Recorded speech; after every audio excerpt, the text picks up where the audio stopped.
Chapter V. Of the right of embassy, or the right of sending and receiving public ministers. Paragraph 55. It is necessary that nations be enabled to treat and communicate together.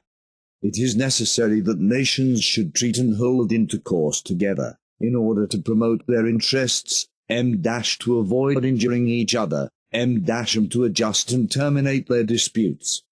And as they all be under the indispensable obligation of giving their consent and concurrence to whatever conduces to the general advantage and welfare. Prelim.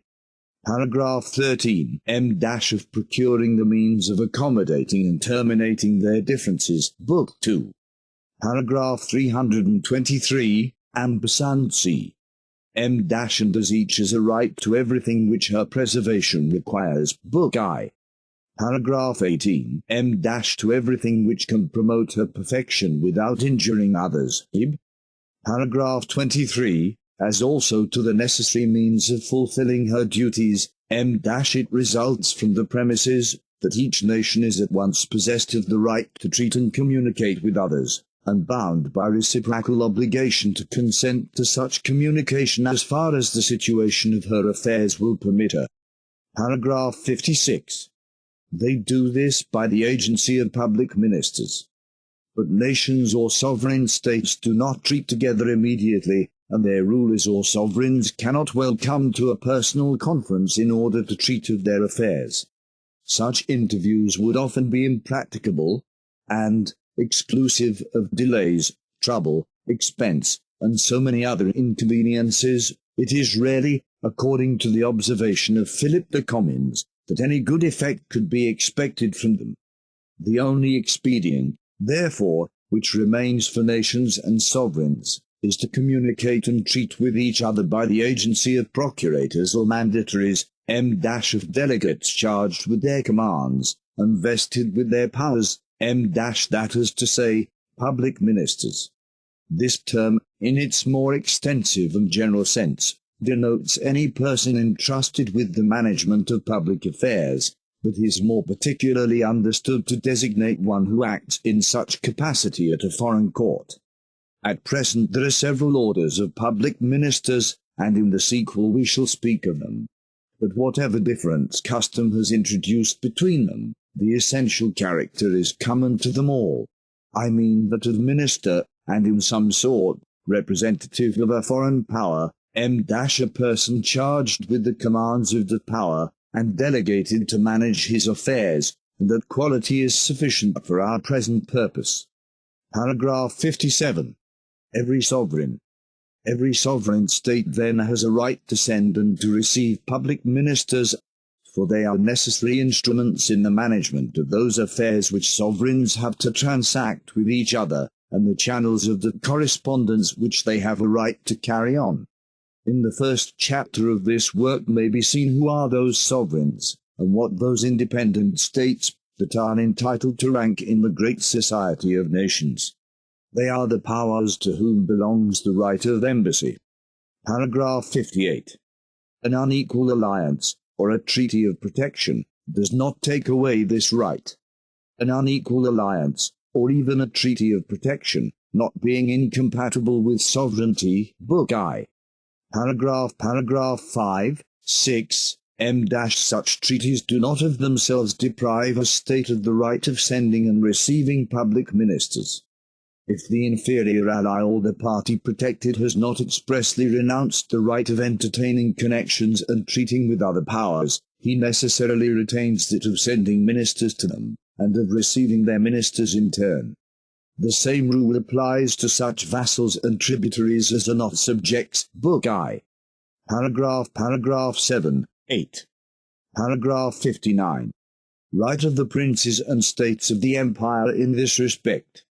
Nay more, this right may even belong to princes or communities not possessed of sovereign power, for the rights whose assemblage constitutes the plenitude of sovereignty are not indivisible, and if, by the constitution of the state, by the concession of the sovereign, or by reservations which the subjects have made with him, a prince or community remains possessed of any one of those rights which usually belong to the sovereign alone, such prince or community may exercise it, and avail themselves of it in all its effects and all its natural or necessary consequences, unless they have been formally accepted.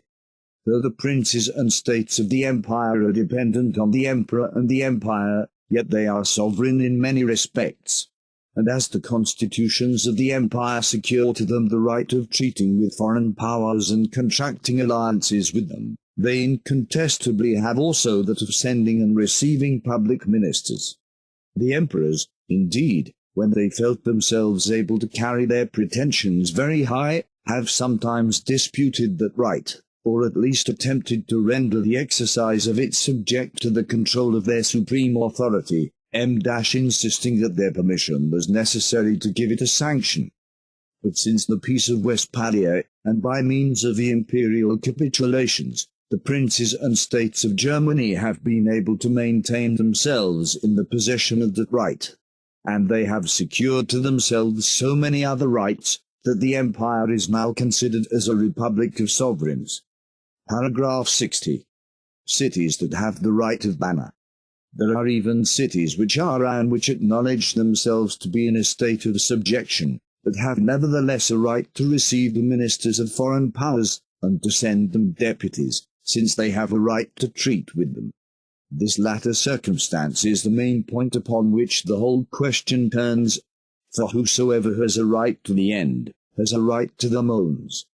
It would be absurd to acknowledge the right of negotiating and treating, and to contest the necessary means of doing it. Those cities of Switzerland, such as Neufchâtel and Bern, which have the right of ban, have, by natural consequence, a right to treat with foreign powers, although the cities in question be subject to the dominion of a prince, for the right of ban, or of arms, comprehends that of granting succours of troops, one provided such grants be not inconsistent with the service of the prince. Now, if those cities are entitled to grant troops, they must necessarily be at liberty to listen to the applications made to them on the subject by a foreign power, and to treat respecting the conditions. Hence it follows that they may also depute an agent to him for the purpose, or receive his ministers. And as they are at the same time vested with the administration of their own internal police, they have it in their power to ensure respect to such foreign ministers as come to them. What is here said of the rights of those cities is confirmed by ancient and constant practice. However exalted and extraordinary such rights may appear, they will not be thought strange, if it be considered that those very cities were already possessed of extensive privileges at the time when their princes were themselves dependent on the emperors, or on other liege lords who were immediate vassals of the empire. When the princes shook off the yoke of vassalage, and established themselves in a state of perfect independence, the considerable cities in their territories made their own conditions, and instead of rendering their situation worse, it was very natural that they should take hold of existing circumstances, in order to secure to themselves a greater portion of freedom and happiness. Their sovereigns cannot now advance any plea in objection to the terms on which those cities consented to follow their fortunes and to acknowledge them as their only superiors. Paragraph 61. Ministers of viceroys. Viceroys and chief governors of a sovereignty or remote province have frequently the right of sending and receiving public ministers, but, in that particular, they act in the name and by the authority of the sovereign whom they represent, and whose rights they exercise. That entirely depends on the will of the master by whom they are delegated. The Viceroy of Naples, the governors of Milan, and the governors-general of the Netherlands for Spain, were invested with such power. Paragraph 62. Ministers of the nation or of the regents during an interregnum. The right of embassy, like all the other rights of sovereignty, originally resides in the nation as its principal and primitive subject. During an interregnum, the exercise of that right reverts to the nation, or devolves on those whom the laws have invested with the regency of the state. They may send ministers in the same manner as the sovereign used to do, and these ministers possess the same rights as were enjoyed by those of the sovereign. The Republic of Poland sends ambassadors while her throne is vacant, nor would she suffer that they should be treated with less respect and consideration than those who are sent while she is a king. Clun would effectually maintain the ambassadors of England in the same rank and respectability which they possessed under the regal authority. Paragraph 63. Of him who molests another in the exercise of the right of embassy. Such being the rights of nations, a sovereign who attempts to hinder another from sending and receiving public ministers does him an injury, and offends against the law of nations. It is attacking a nation in one of her most valuable rights, and disputing her title to that which nature herself gives to every independent society. It is offering an insult to nations in general, and tearing asunder the ties by which they are united. Paragraph 64. What is allowable in this respect in time of war? But this is to be understood only of a time of peace. War introduces other rights. It allows us to cut off from an enemy all his resources, and to hinder him from sending ministers to solicit assistance. There are even occasions when we may refuse a passage to the ministers of neutral nations, who are going to our enemy. We are under no obligation to allow them an opportunity of perhaps conveying him intelligence of a momentous nature, and concerting with him the means of giving him assistance, ambassadcy. This admits of no doubt. For instance, in the case of a besieged town, no right can authorize the minister of a neutral power or any other person whatsoever to enter the place without the besieger's consent. But, in order to avoid giving offence to sovereigns, good reasons must be alleged for refusing to let their ministers pass, and with such reasons they must rest satisfied, if they are disposed to remain neuter. Sometimes even a passage is refused to suspected ministers in critical and dubious junctures, although there do not exist any open war. But this is a delicate proceeding, which, if not justified by reasons that are perfectly satisfactory, produces an acrimony that easily degenerates into an open rupture. Paragraph 65. The minister of a friendly power is to be received. As nations are obliged to correspond together, to attend to the proposals and demands made to them, to keep open a free and safe channel of communication for the purpose of mutually understanding each other's views and bringing their disputes to an accommodation, a sovereign cannot, without very particular reasons, refuse admitting and hearing the minister of a friendly power, or of one with whom he is at peace. But in case there be reasons for not admitting him into the heart of the country, he may notify to him that he will send proper persons to meet him at an appointed place on the frontier, there to hear his proposals. It then becomes the foreign minister's duty to stop at the place assigned. It is sufficient that he obtains a hearing, that being the utmost that he has a right to expect. Paragraph 66. Of resident ministers. The obligation, however, does not extend so far as to include that of suffering at all times the residence of perpetual ministers, who are desirous of remaining at the sovereign's court, although they have no business to transact with him. It is natural, indeed, and perfectly conformable to the sentiments which nations ought mutually to entertain for each other, that a friendly reception should be given to those resident ministers when there is no inconvenience to be apprehended from their stay. But if there exist any substantial reason to the contrary, the advantage of the state undoubtedly claims a preference, and the foreign sovereign cannot take it amiss if his minister be requested to withdraw, when he has fulfilled the object of his commission, or when he has not any business to transact. The custom of keeping everywhere ministers constantly resident is now so firmly established, that whoever should refuse to conform to it must allege very good reasons for his conduct, if he wishes to avoid giving offence. These reasons may arise from particular conjunctures, but they are also ordinary reasons ever subsisting, and such as relate to the constitution of a government and the state of a nation.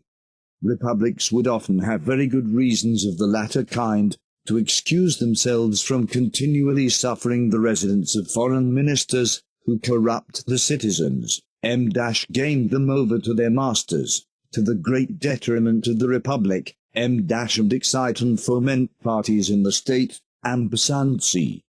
and even though no other evil should arise from their presence than that of inspiring a nation, originally plain, frugal, and virtuous, with a taste for luxury, the thirst of gain, and the manners of courts, that alone would be more than sufficient to justify the conduct of wise and provident rulers in dismissing them. The Polish government is not fond of resident ministers, and indeed their intrigues with the members of the Diet have furnished but too many reasons for keeping them at a distance. In the War of 1666, a nuncio publicly complained, in the open Diet, of the French ambassador's unnecessarily prolonging his stay in Poland, and declared that he ought to be considered as a spy. In 1668, other members of the body moved for a law to regulate the length of time that an ambassador should be allowed to remain in the kingdom. 2. Paragraph 67. How the ministers of an enemy are to be admitted. The greater calamities of war are, the more it is incumbent on nations to preserve means for putting an end to it. Hence it becomes necessary that, even in the midst of hostilities, they be at liberty to send ministers to each other, for the purpose of making overtures of peace, or proposals tending to moderate the transports of hostile rage. It is true, indeed, that the minister of an enemy cannot come without permission. Accordingly, a passport, or safe conduct, is asked for him, either through the intervention of some common friend, or by one of those messengers who are protected by the laws of war, and of whom we shall speak in the sequel. I mean a trumpeter or drummer. It is true, also, that, for substantial reasons, the safe conduct may be refused, and admission denied to the minister. But this liberty, which is authorized by the care that every nation is bound to bestow on her own safety, is no bar to our laying it down as a general maxim, that we are not to refuse admitting and hearing an enemy's minister, that is to say, that war alone, and of itself, is not a sufficient reason for refusing to hear any proposal coming from an enemy, but that, to warrant such refusal, there must exist some reason of a particular nature, and which rests upon very good grounds, as, for instance, when an artful and designing enemy has, by his own conduct, given us just cause to apprehend that his only intention, in sending his ministers and making proposals, is to disunite the members of a confederacy, to lull them into security by holding out false appearances of peace, and then to overpower them by surprise. Paragraph 68. Whether ministers may be received from or sent to an usurper. Before we conclude this chapter, it will be proper to discuss a celebrated question, which has been often debated. It is asked whether foreign nations may receive the ambassadors and other ministers of an usurper, and send their ministers to him.